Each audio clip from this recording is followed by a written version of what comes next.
Hello, Shelley from Spin Cushions here. I'm going to show you how to do the joining. Now this is two squares that I have joined and it's pretty much invisible. So that I'm going to show you how to do it. I'm going to use a contrasting colour so you can see what I'm doing. So the first thing is to do is put your two squares right sides together. Then attach your yarn to your hook with a slip knot. And we're going to do single crochets US turns, double crochets UK turns. We're going to start by putting our hook in the two chain space on each square. So poke it right through the two chain space and right through on the other side. Then you're going to make a single crochet US, double crochet UK. Okay, now normally I would crochet over the end as I go, but I'm going to show you what to do and it's going to get in the way if I do that, so I'm not going to. So now what you want to do is we're going to go through every stitch on each square. So if you're not sure where the first two loops are, if you open it up, you can see that's your first stitch on that square. And this is your first stitch on your second square. You'll soon get a feel for it and be able to see where to go. And it's as simple as that, just doing a stitch in both, through both squares as you go along. So I will do that all the way along and show you how to finish this at the end, and then I'll show you what to do when joining other squares to other squares.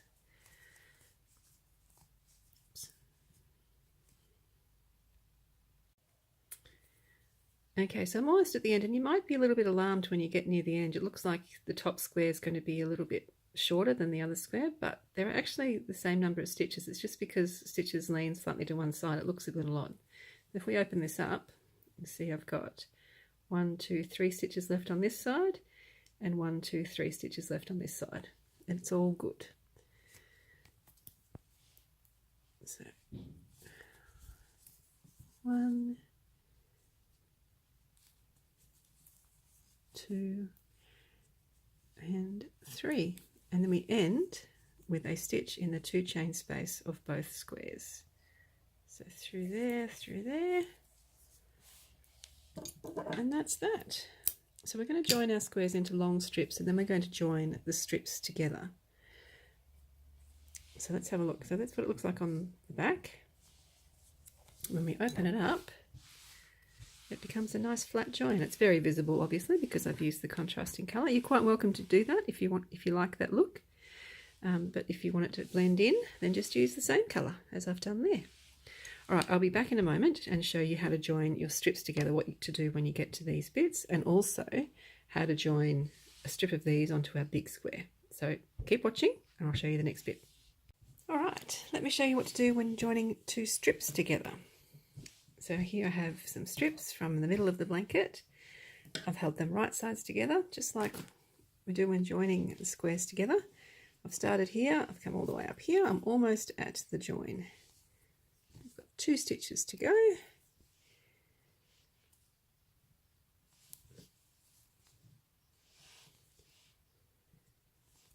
Now I've come to the join and the 2 chain corner spaces. So again, we just go through the 2 chain space on this square and this square.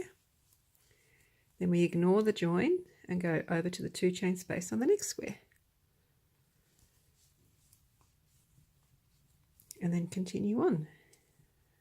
Stitch in every stitch.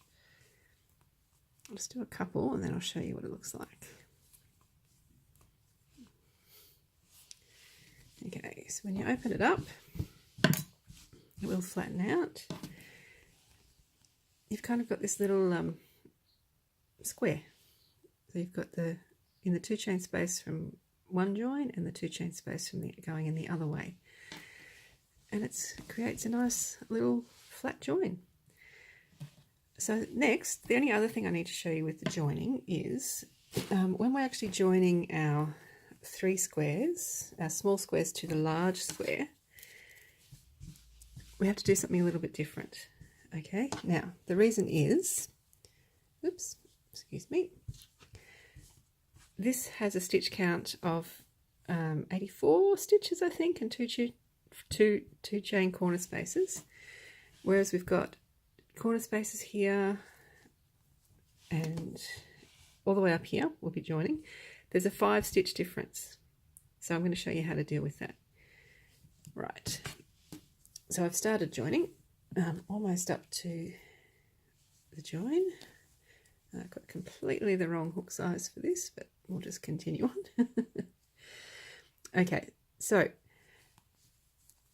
there are 5 more stitches on our strip than on the large square, so we have to use the same stitch twice on this square twice, sorry, 5 times when we're doing our join. So near the beginning here, I have used, you can actually see it up here, the same stitch twice on this large square, whereas I've used a new stitch each time on this strip.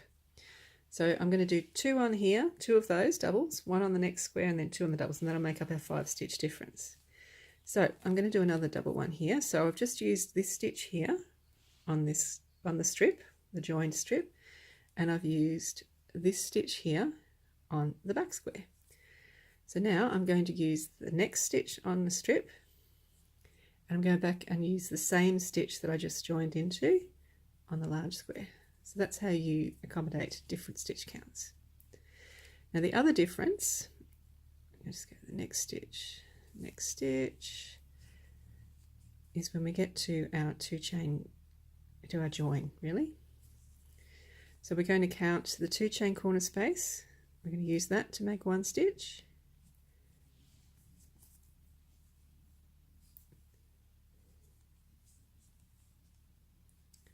And then we're actually going to use the join as well.